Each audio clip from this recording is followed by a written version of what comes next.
Hey guys, how's it going? TJ here with Dead History. Here today with Henry. Hello. With his Aaron Judge hat on. Big Yankee fan. Henry's excited for the playoffs, right? Mm-hmm. His Yankees are doing well. And welcome back, everybody, to our next edition of our brand new series, which is now known as Almost Presidents, but Not Quite. Right, Henry? Yep. About presidents and vice presidents who ran for the offices, but did not win. Almost. So today, we're going to take a look at the guy behind us. Who is it, Henry? John Jay. John Jay. That's right. Yeah, we're going to go in chronological order. I know Henry Clay technically is after John Jay, but now moving forward, we're going to kind of go in chronological order. We can't leave out John Jay. This guy was a real interesting guy. Real interesting cat, as they say, right? Or maybe no, they don't say that now, do they? Yeah. Do your kids say that? Yeah. No, everything's skibbity toilet ribs, and yep, you got drip and all this stuff, whatever it is, who knows? But here we go. We're going to take a look at John Jay today. We hope you guys enjoy it. Lots to tell you. We're really excited about this one. Right, Henry? Yep. All right. Well, here we go. This is Dead History. Dead History. Mr. Chairman and gentlemen of the convention. And if we cannot end now our differences, at least we can help make the world safe.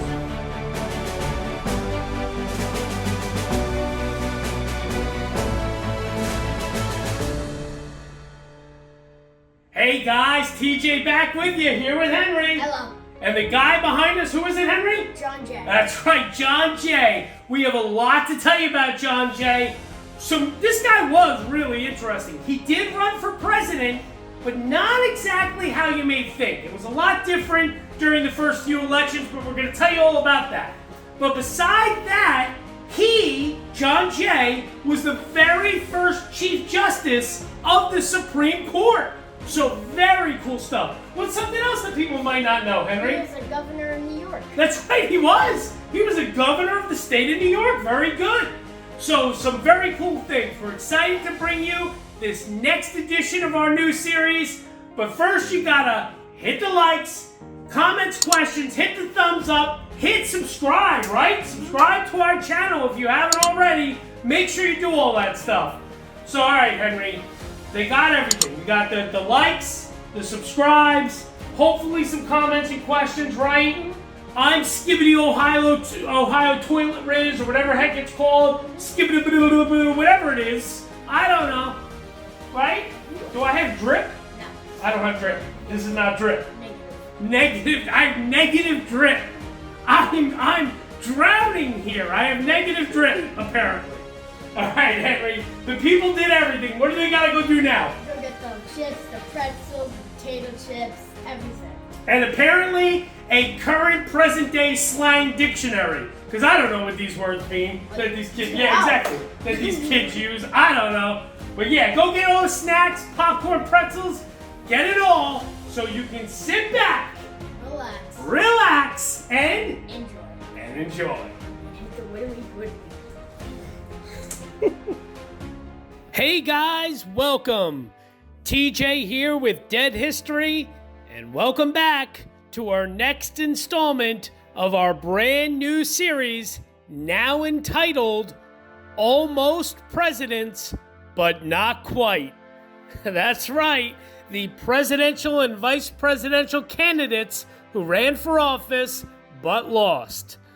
So, moving forward now, that's going to be the title, of course, of our series. Nice little clever title I hope you guys enjoy. And today, our next subject that we're taking a look at is none other than John Jay. That's right, John Jay, very interesting guy, very interesting life, to be honest. I mean, he definitely, you'll find out, He wasn't born into poverty, that's for sure. He had a pretty good life and very interesting life. He did a lot of things, so we're going to learn all about John Jay. Now listen, this may only be one video. I'm not sure. It might take 2 videos, but we'll see how quickly we can get through things. and cover everything I want to cover. One little side note, I know last week when we put out our brand new first video on Henry Clay, it still had all of my old Instagram handle and Instagram thing up there on that video. Obviously, I recorded that video before my Instagram got hacked. So as you're seeing on the screen now, go and follow, if you're not already, our brand new Instagram account, which is _dead history. So brand new Instagram account, _dead history. Our old one, Dead History 1776, is gone. I tried to appeal. It did not work. Long story short, it got hacked and it's gone forever, unfortunately. So hopefully you guys will go there to the new one and follow us if you're not already. And moving forward, that will be our Instagram handle. Okay, so let's do this. Let's get right into this. Now listen, one other thing. I'm trying to do this in kind of a chronological order. I understand that John Jay does come before Henry Clay, but I wanted to do Henry Clay first because he's kind of a big name that I really have enjoyed learning about over the years. I love his gravesite, of course. Plus, of course, my son's name is Henry, so I just figured it would be kind of a cool way to start off this series by doing Henry Clay. So technically, we are going backwards in time with John Jay today and this week. But moving forward, it's going to be chronological. So just to give you an idea, I'm never going to tell you who we're doing. It's always going to be a surprise each week. But think about it. If we're doing it chronologically, John Jay is like during the first and second and third elections of our country. So late 1700s to very early 1800s. So chronologically, we're going to be going from there. So you can probably think about and guess on who will be next after John Jay. So here we go. Let's get right into the life and the legacy of Mr. John Jay. Here we go. The Jays, a prominent merchant family in New York City, were descendants of Huguenots who had sought refuge in New York to escape religious persecution in France. In 1685, the Edict of Nantes, had been revoked, thereby abolishing the civil and legal rights of Protestants, and the French crown proceeded to confiscate their property. Among those affected was Jay's paternal grandfather, Augusta Jay. He moved from France to Charleston, South Carolina, and then New York, where he built a successful merchant empire. John Jay's father, Peter Jay, was born in New York City in 1704. He became a wealthy trader in furs, wheat, timber, and other commodities. John Jay's mother was Mary Van Cortlandt, of Dutch ancestry, who had married Peter Jay in 1728 in the Dutch church. They had 10 children together, 7 of whom survived into adulthood. Mary's father, Jacobus Van Cortlandt, was born in New Amsterdam in 1658. Cortlandt served in the New York Assembly, was twice elected as mayor of New York City, and held a variety of judicial and military offices. Both Mary and his son Frederick Cortlandt married into the Jay family. John Jay was born on December 23rd of 1745. Following the Gregorian calendar, December 12th, following the Julian calendar. He was born in New York City. 3 months later, the family moved to Rye, New York. Peter Jay had retired from business following a smallpox epidemic. 2 of his children contracted the disease and suffered total blindness. Now, there is other sources. Now, listen, it's basically the same thing. There's other sources that say that John Jay was born on a farm in New Rochelle, New York, on December 12th of 1745. For any of you that are unfamiliar with New York City, New Rochelle is basically just a little suburb of New York City. So it's really the same thing. Whether it was actually in the city limits that he was born, or whether it was on a farm kind of on the outskirts of the city.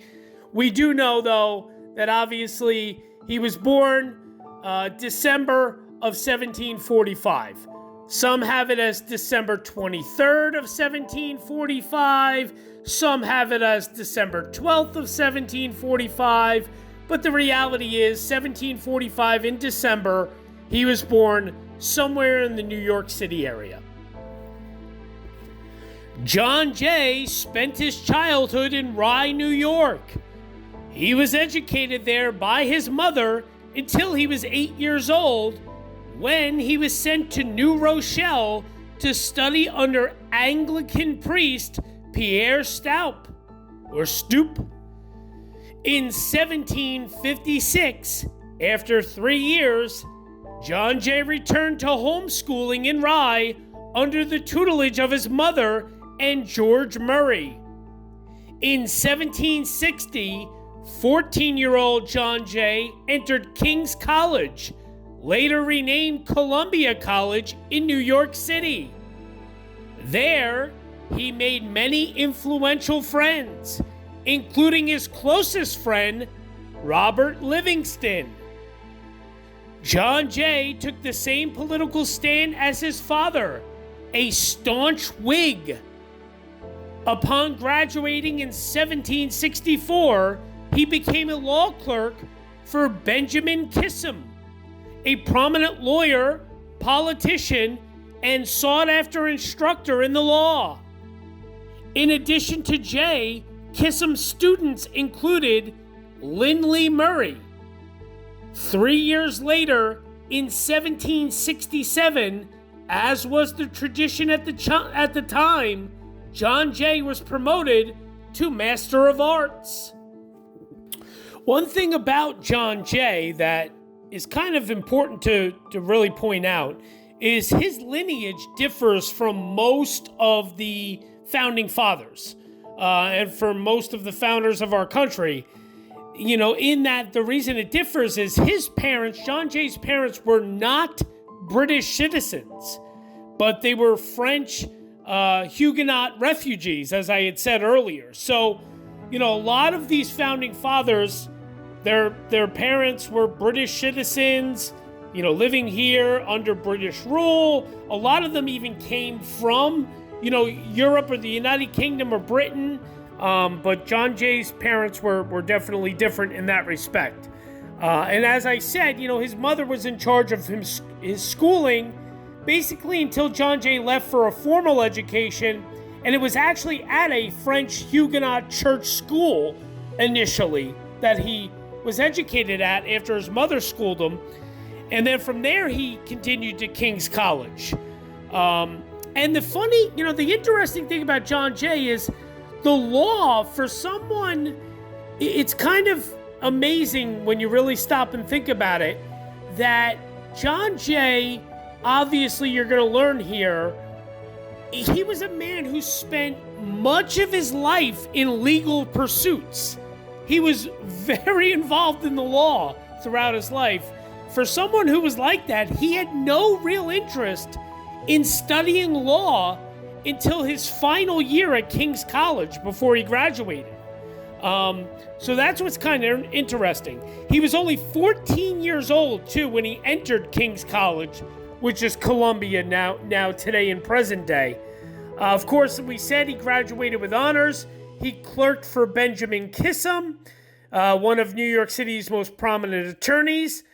Now, John Jay's fledgling legal career was put on hold when New York lawyers went on strike to protest the Stamp Act.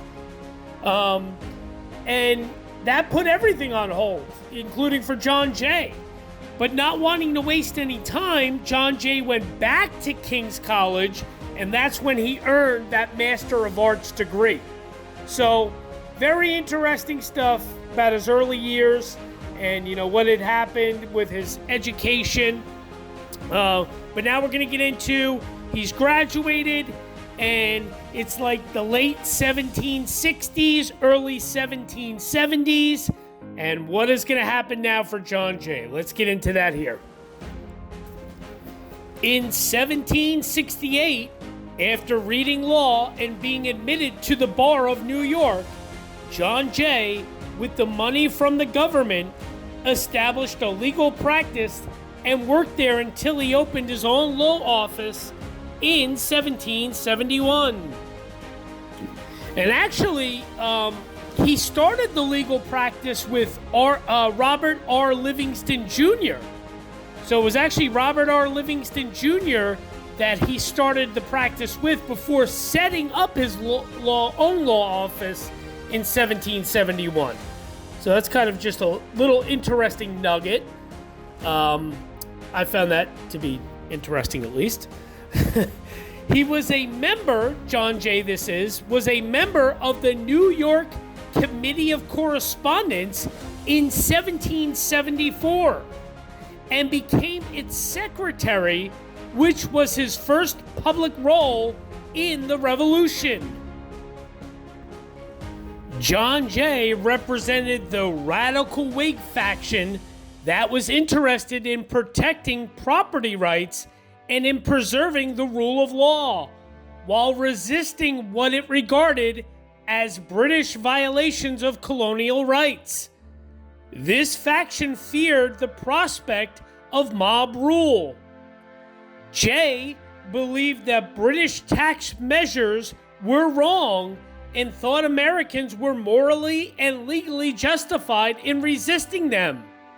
But as a delegate to the First Continental Congress in 1774, John Jay sided with those who wanted conciliation with Parliament.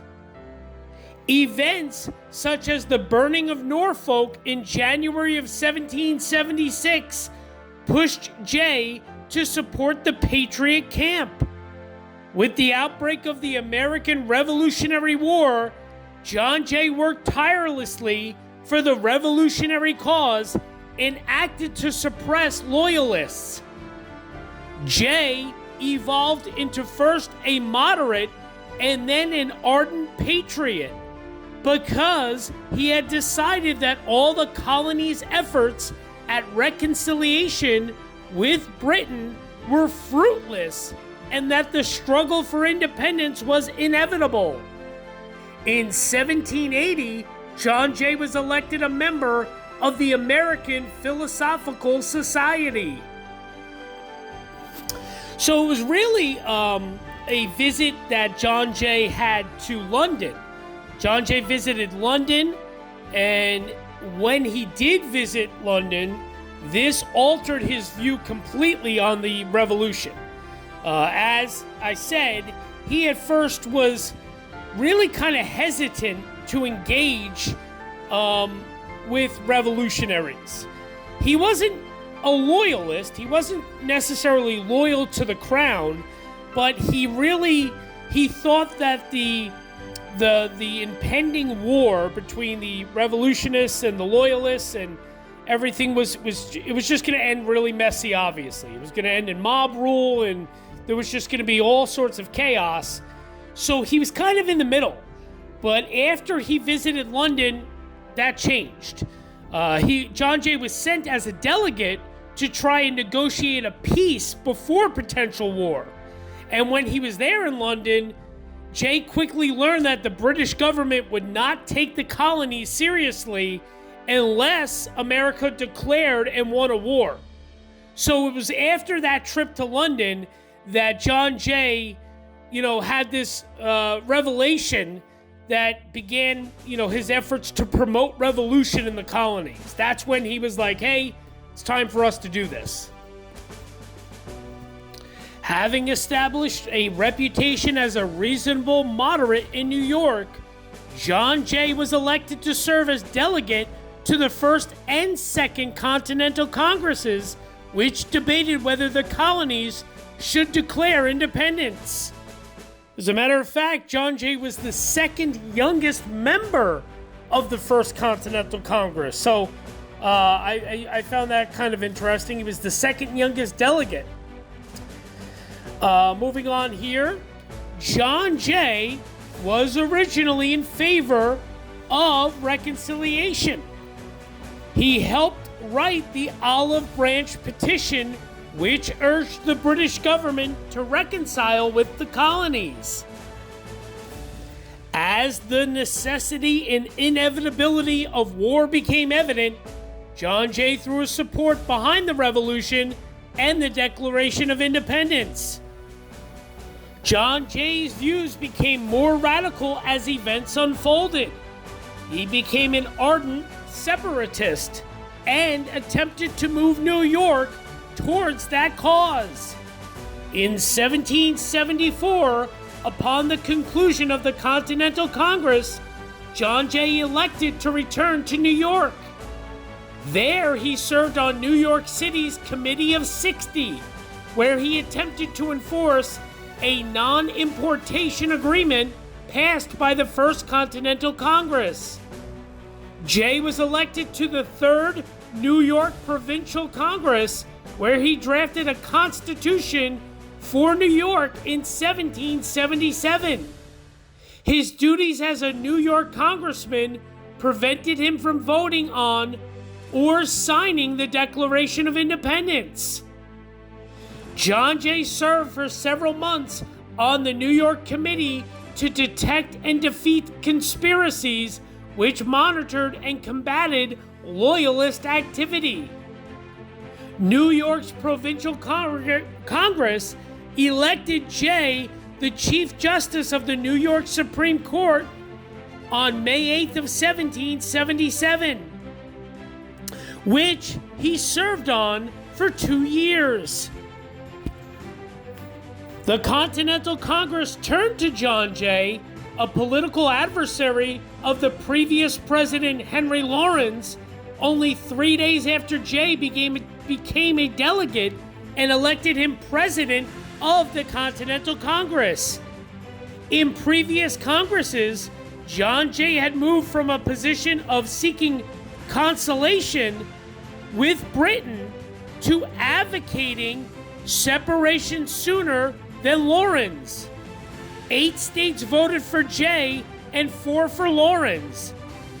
John Jay served as president of the Continental Congress from December 10th of 1778 to September 28th of 1779.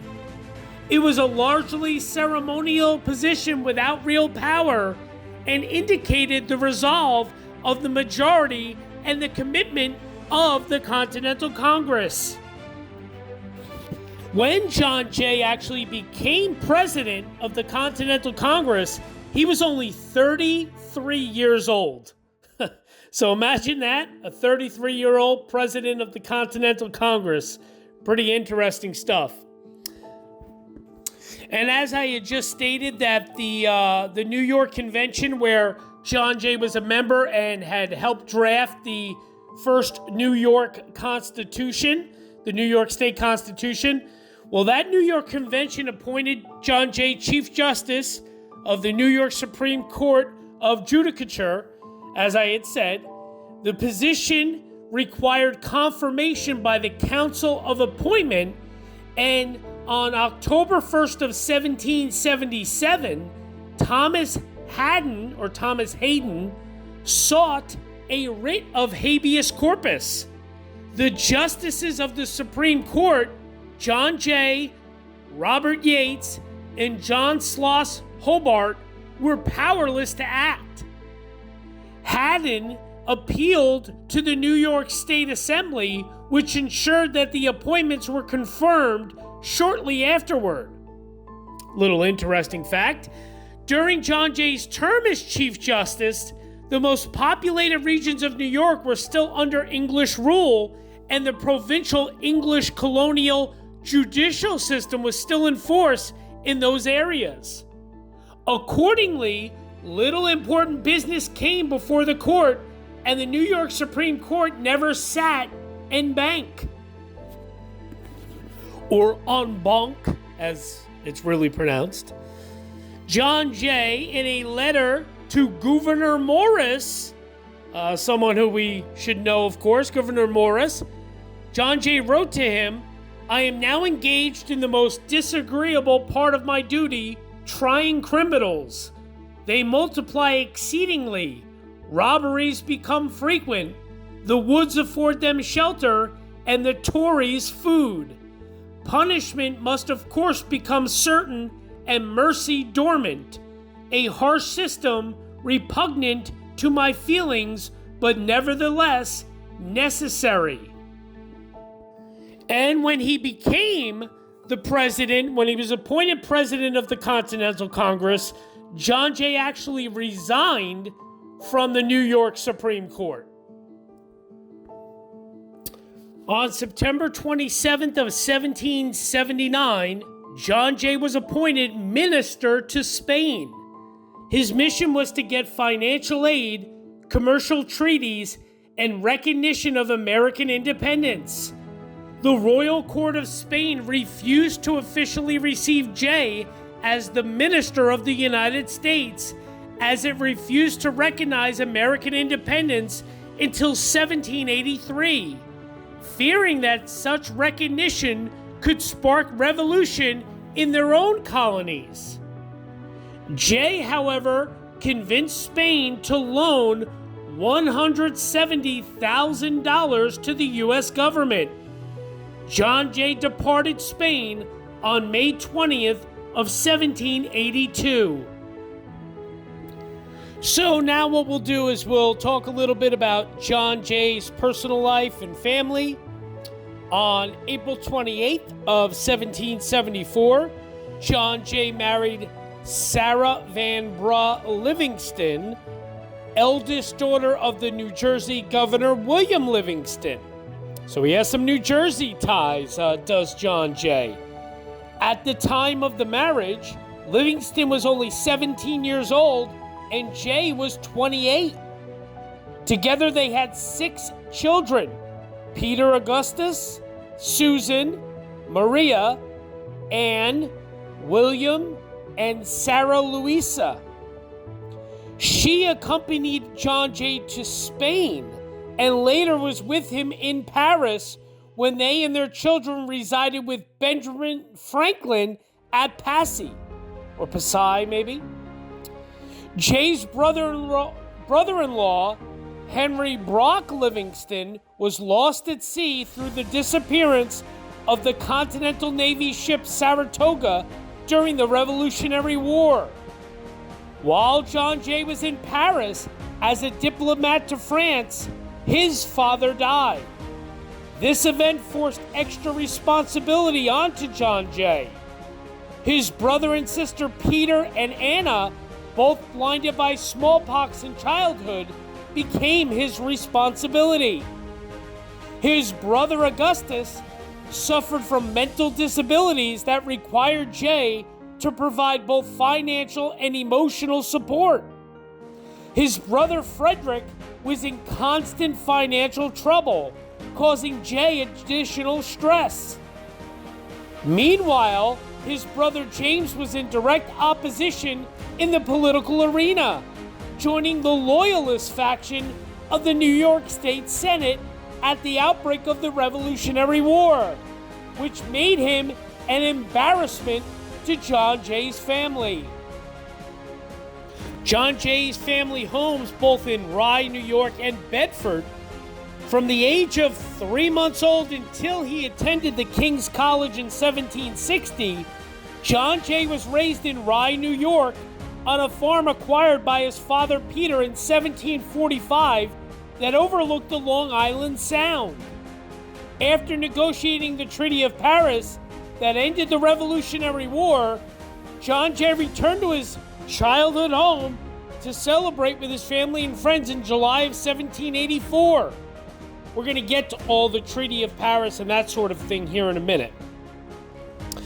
John Jay inherited this property upon the death of his older brother Peter in 1813, after Jay had already established himself at Katona, which was his estate.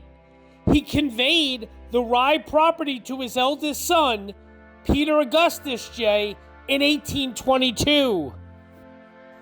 And I don't know if John Jay's estate is pronounced Katona or Canada. It's Katonah, so I don't know if it's Katona or Katona, but it's one of the two. But that's where his estate was. So his childhood home was in Rye, New York, and then his home that he had established, Katona, was in New York State as well. So what remains of the original 400-acre property in Rye, New York, is a 23-acre parcel called the Jay Estate. In the center rises the 1838 Peter Augustus Jay house, built by Peter Augustus Jay over the footprint of his father's ancestral home, the Locusts. Pieces of the original 18th century farmhouse were incorporated into the 19th century structure. Stewardship of the site and several of its buildings for educational use was entrusted in 1990 by the New York State Board of Regents to the Jay Heritage Center. In 2013, the nonprofit Jay Heritage Center was also awarded stewardship and management of the site's landscape, which includes a meadow and gardens. As an adult, John Jay inherited land from his grandparents and built Bedford House, located near Katona, New York, where he moved in 1801 with his wife Sarah to pursue retirement. This property passed down to the younger son William Jay and his descendants.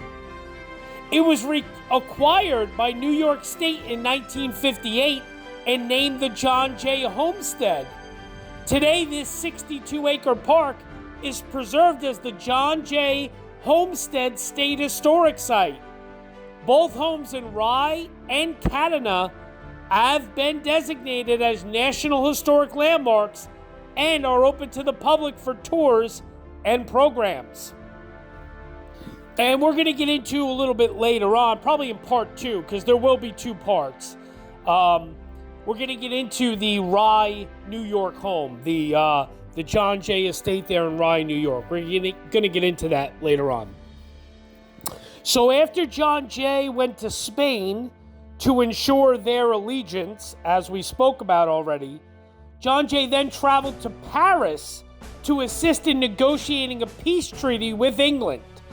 So that's what we're going to kind of discuss right now about his time over there. So he basically, in 1782, John Jay joined a 5-member peace commission tasked with negotiating a peace treaty with Great Britain after the American and French victory at Yorktown ended the fighting in the American colonies.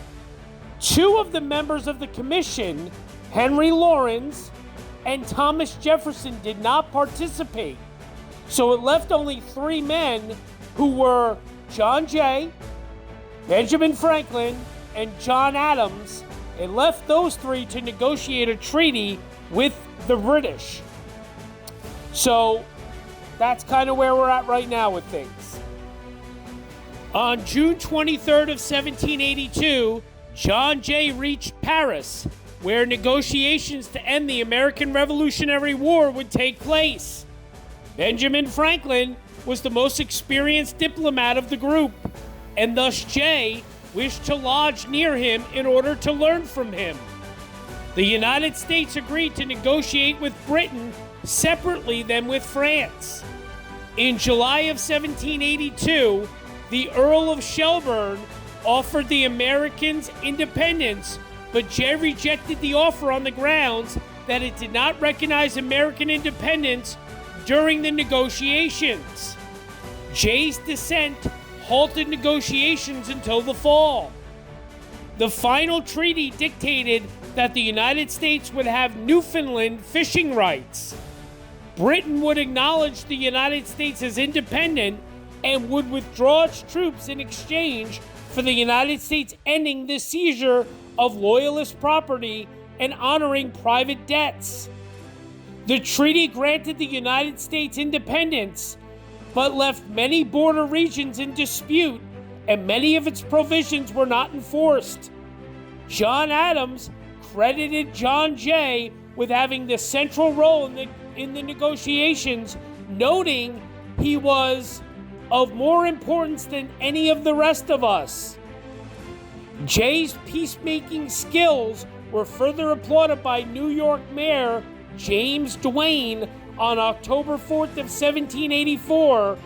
At that time, Jay was summoned from his family seat in Rye to receive the freedom of New York City as a tribute to his successful negotiations. John Jay served as the second Secretary of Foreign Affairs from 1784 to 1789. When in September, Congress passed a law giving certain additional domestic responsibilities to the new department and changing its name to the Department of State. Jay served as acting Secretary of State until March 22nd of 1790. John Jay sought to establish a strong and durable American foreign policy to seek the recognition of the young independent nation by powerful and established foreign European powers, to establish a stable American currency and credit supported at first by financial loans from European banks, to pay back Americans' creditors and to quickly pay off the country's heavy war debt, to secure the infant nation's territorial boundaries under the most advantageous terms possible, and against possible incursions by the Indians, Spanish, the French, and the English, to solve regional difficulties among the colonies themselves, to secure Newfoundland fishing rights, to establish a robust maritime trade for American goods with the new economic trading partners, to protect American trading vessels against piracy, and to preserve Americans' reputation at home and abroad, and to hold the country together politically under the fledgling Articles of Confederation. So John Jay had quite a lot on his plate, that's for sure. I mean, basically, almost as soon as the United States established itself as a nation under the Articles of Confederation, that is when John Jay was made the Secretary for Foreign Affairs. But the reality is, however, John Jay became increasingly frustrated and disillusioned by the Articles. Jay was, as well as he wasn't the only one, but a growing number of Americans saw that the Articles were ineffective and they needed to be replaced by a stronger central government. And what ended up happening is John Jay became one of the forefront defenders of the new U.S. Constitution. The document that was drafted in Philadelphia, of course, in 1787 to replace the Articles of Confederation. He collaborated with both Alexander Hamilton and James Madison on the Federalist Papers, a series of anonymous articles defending the new Constitution. And we're going to get into that at some point, too, about the Federalist Papers for sure. So I think that's actually going to do it for now, only because this is leading us right up to the time of the Federalist Papers. And we're going to go over the Federalist Papers and all of the elections that John Jay was a part of tomorrow in part 2. So I think we're going to end part 1 here. And special guest here with me. Happy birthday to you. Tomorrow, I guess technically, because this video should be coming out on Thursday the 17th, that would mean tomorrow, the 18th, It's your birthday, right, Mr. Henry? Yeah. How are you? Good. That's good. What's going on? How's school? How's everything? Tell the people. Just That sounds like, hold on. Let's see if I got it, folks. That sounds mid. Yes. Do I got that right? He's learning, folks. Oh, there you go. I'm learning, apparently. Apparently, I'm learning. So, well, now, what do you think, Henry? Even though we're going to reveal it tomorrow in part 2, what did you think of John Jay's gravesite? Because you were there. Do you remember that's the one that's only open one day a year and we had to go? Kind of sucked. It was kind of bland. I mean, there's a cool. What? Only open one day, but the actual grave, it was a tombstone that said John Jay, and that's it. What a take. What a hot off the presses kind of take this is. I will tell you that John Jay's grave site is very, very cool. Where it's located back in the woods, you'll find out tomorrow in part 2, but I think Henry is definitely underestimating it, at least in my opinion. But Henry, you differ apparently, right? Yep. So what do you think? One last thing. What about your Yankees? Are they going to win it all? Yeah. They're going to win it all. You think so? Yep. Oh, boy. 100%. 100% with the guarantees here. Well, Henry, thank you for stopping in. And tell people tomorrow's what? Part 2? Oh, it's part 2. There is no part 3. All right, Henry. Well, thanks for stopping by and say bye to the people. Adios. All right, folks. So there you have it. Little guest appearance from Henry. So, yes, stay tuned tomorrow for part 2. We will continue everything, and you'll get to see the rest of John Jay's life, his legacy, his death, and his gravesite tomorrow in part 2. Thank you for everything, as always. Thank you for all the support, all the subscribes, everything you guys do. We thank you. And we will see you tomorrow for part 2. Thanks so much, guys. Bye-bye now.